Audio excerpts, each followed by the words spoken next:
जय हिंद। स्वागत है आप सभी का। इस सेशन में हम बात करेंगे जैकबोर्ड क्लास 12 ज्योग्राफी के आंसर की के बारे में। तो चलिए बिना देर के सेशन को लेकर आगे बढ़ते हैं। यहाँ पर देख सकते हैं पहला क्वेश्चन कह रहा है कि एंथ्रोपोजियोग्राफी पुस्तक किसके द्वारा लिखा गया था। तो इनके सटीक उत्तर के बारे में अगर बात करूँ तो इनका सटीक उत्तर हो जाएगा option number B, Frederick Ratzel. तो जो भी विद्यार्थी फ्रेडरिक रेडजेल को टिक लगाए हैं बिल्कुल आपका सही है। चलिए अब नेक्स्ट सेशन की ओर आगे बढ़ते हैं और नेक्स्ट क्वेश्चन है आपका क्वेश्चन नंबर 2। किस कारण से पर्वतीय क्षेत्रों में जनसंख्या कम होता है। यानी अगर कोई हिली एरिया है, पहाड़ी क्षेत्र है, तो वहाँ पर जनसंख्या होने का कम होने का कारण क्या है। तो उनका मुख्य रीज़न होता है कठोर जलवायु और दुर्गम स्थलाकृति। तो आपका क्वेश्चन के अकॉर्डिंग ऑप्शन नंबर ए सही है। द नेक्स्ट क्वेश्चन है क्वेश्चन नंबर 3। क्वेश्चन नंबर 3 में कह रहा है कि भारत में जो जनसंख्या का विस्फोट हो रहा है, यानी 143 करोड़ से भी अधिक जनसंख्या हो गया है वर्तमान समय में, लेकिन पिछली जनगणना का अगर बात करूँ तो 121-25 करोड़ के आसपास था। तो ये लगातार जो जनसंख्या वृद्धि हो रही है, इनका मुख्य रीज़न क्या है।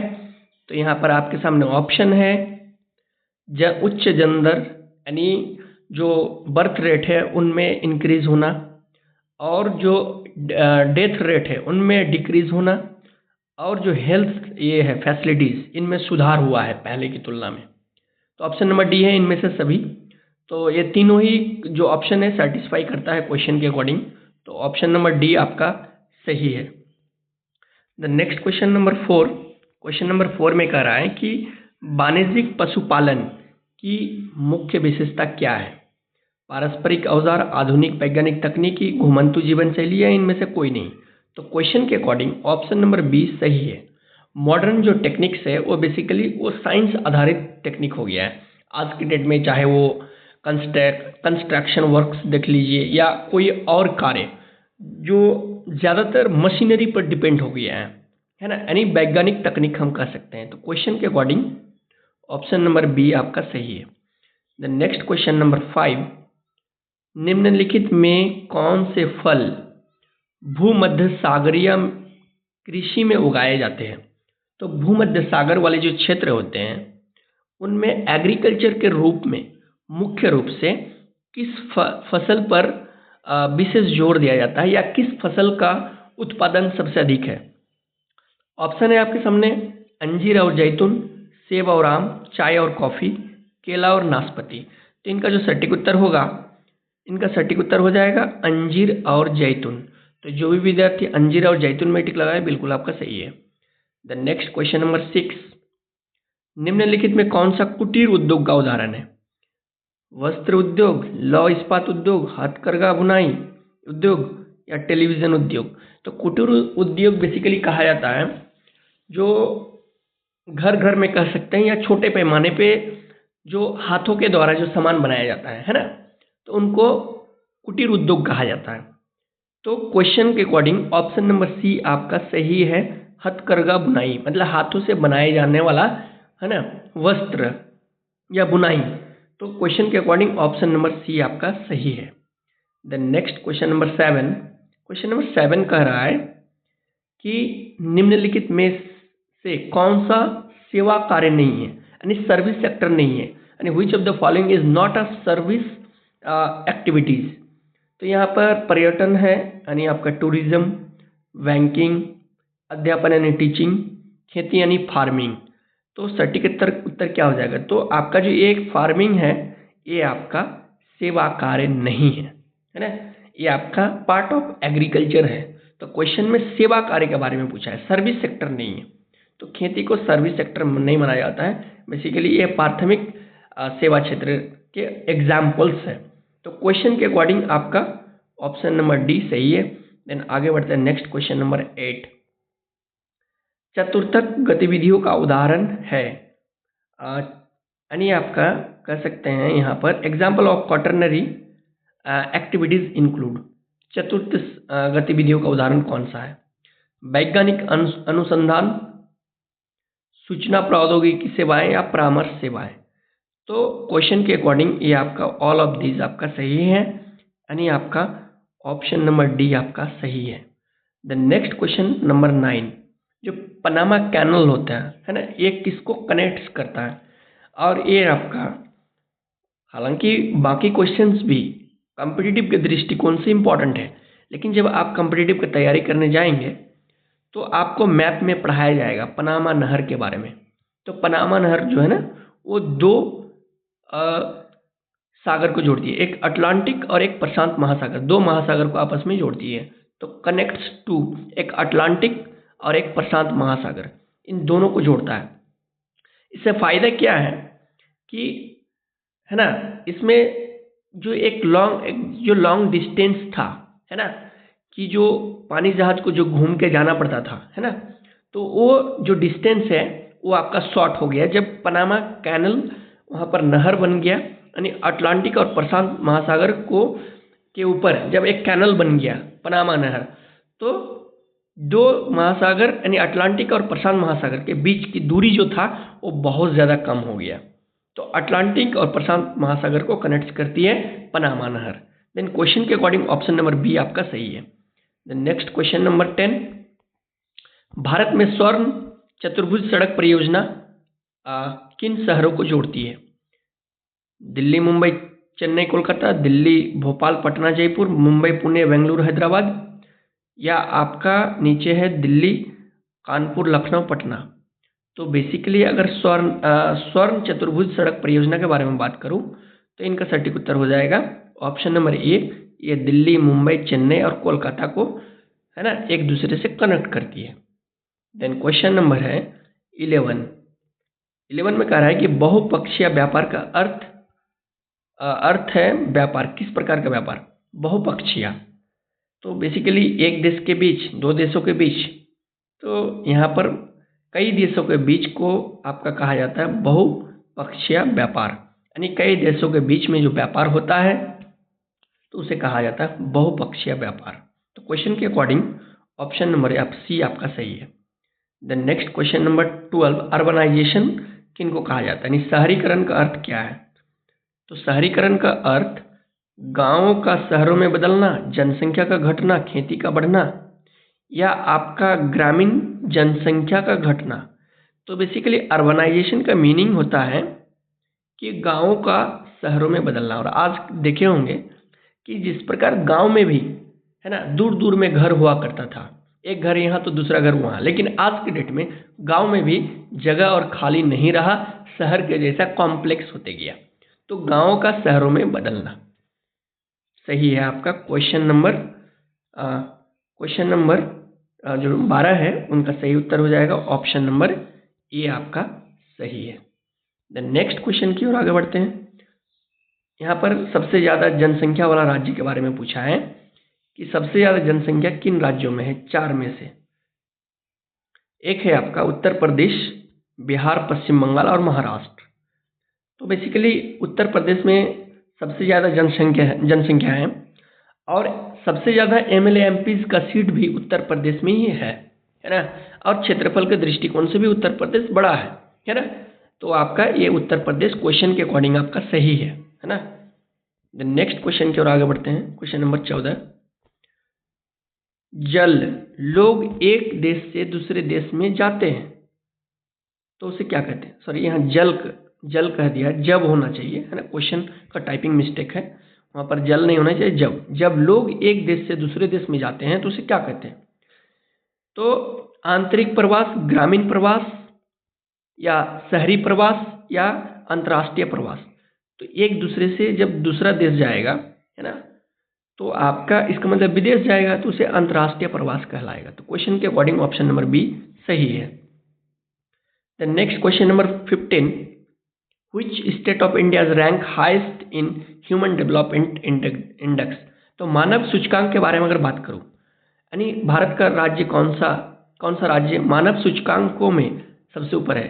अब ये जो ह्यूमन इंडेक्स होता है ये कई एक चीज़ों में देखा जाता है। एजुकेशन के मामले में कैसा है, हेल्थ के मामले में क्या है, हैप्पीनेस के मामले में क्या है, इकोनॉमिकल दृष्टिकोण से क्या है। तो हर मामले में एक सर्वे होता है और उसके तहत सबसे जो बेस्ट परफॉर्मेंस स्टेट होता है तो उनको सबसे ऊपर रखा जाता है। तो अगर मैं यहाँ पर बिहार, केरल, उत्तर प्रदेश, मध्य प्रदेश के बारे में बात करूँ तो यहाँ सबसे ज़्यादा, है ना, जो बेस्ट परफॉर्मेंस वाले स्टेट है यानी स्थिति अच्छे वाले राज्य, तो ये है आपका केरल। तो क्वेश्चन के अकॉर्डिंग आपका बी सही है, और ये एजुकेशन के मामले में भी नंबर 1 पे है, क्वालिटी एजुकेशन के मामले में। तो क्वेश्चन के अकॉर्डिंग ऑप्शन नंबर बी सही है।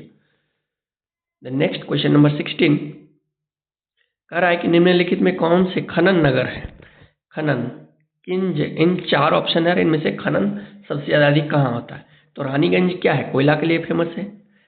झरिया भी कोयला के लिए फेमस है, यानी धनबाद के अंतर्गत ही आता है झरिया। तो धनबाद भी क्या है आपका, कोयला के लिए फेमस है।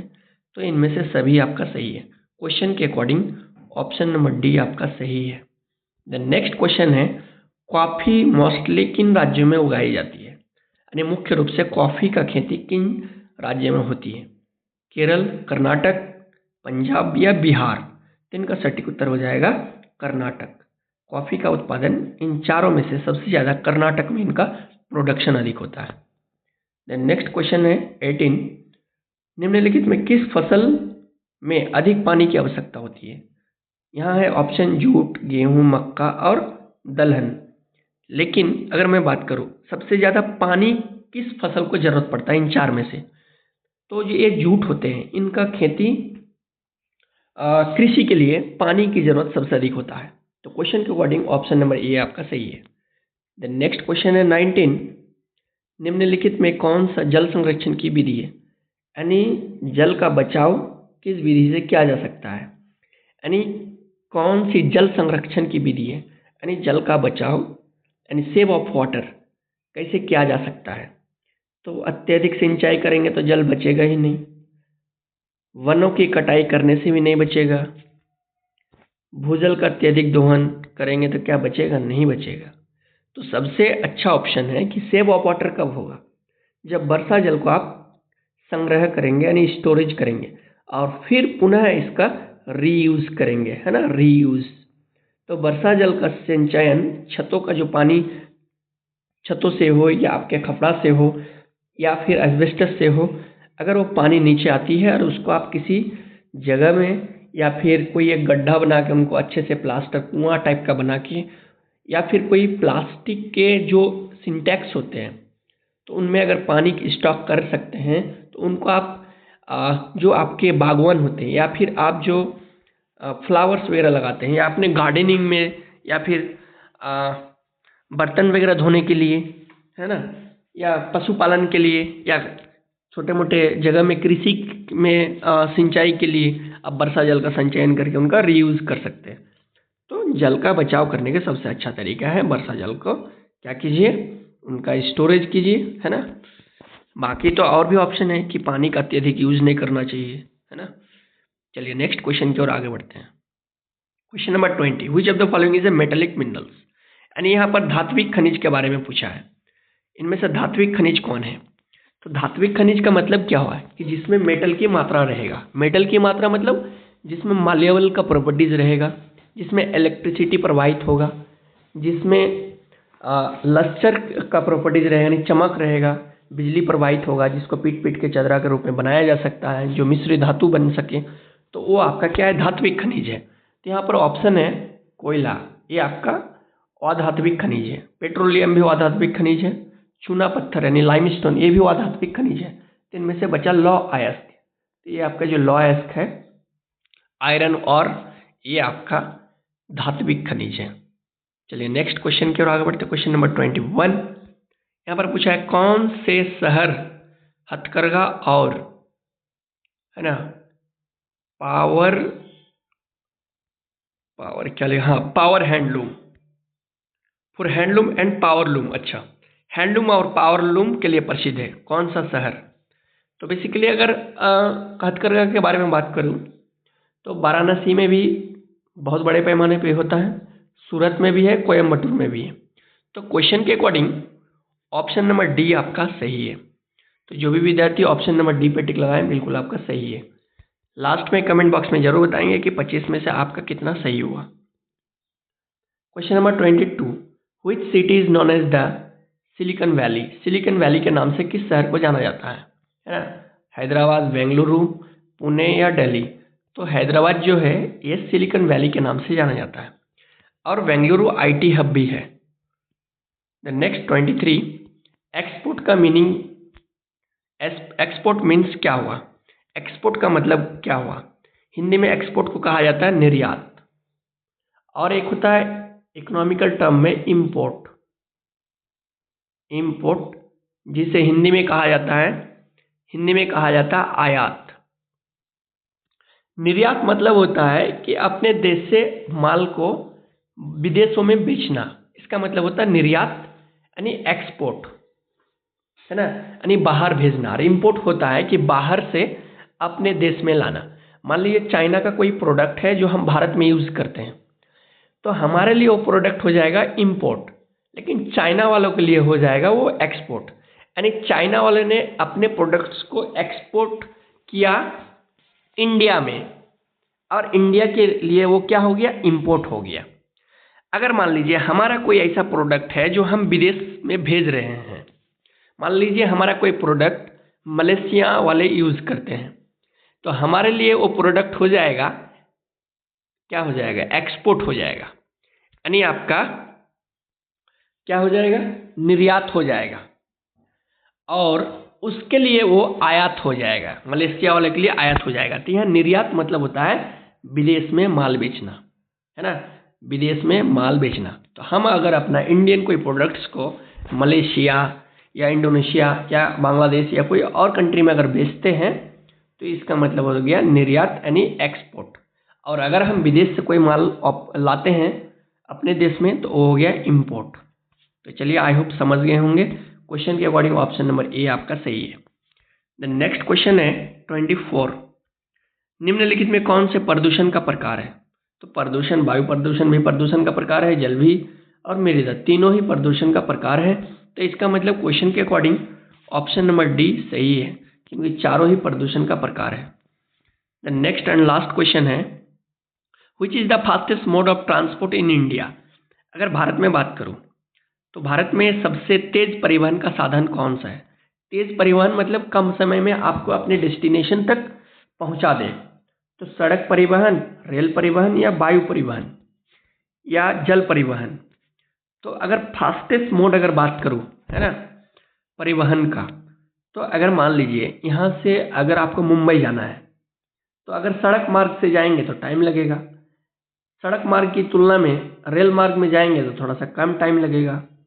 जल परिवहन ये संभव नहीं है कि आप यहाँ से महाराष्ट्र चल जाए, है ना, तो डायरेक्ट संभव नहीं है। तो वायु परिवहन, अगर मान लीजिए आपके कैपिटल में मान लीजिए मिलता है, रांची से हो या कोलकाता से, अगर मुंबई जाना है तो आप कुछ ही घंटों में आप मुंबई पहुंच सकते हैं। तो सबसे फास्टेस्ट मोड क्या है, जल्दी पहुंचने का तरीका है ना, वायु परिवहन यानी हवाई मार्ग। तो ये आपका क्वेश्चन के अकॉर्डिंग ऑप्शन नंबर सी आपका सही है। तो यहाँ से आपका 25 क्वेश्चन आपका खत्म होता है। आप कमेंट बॉक्स में ज़रूर लिखेंगे कि आपका कितना सही आया, है ना। ठीक है, धन्यवाद।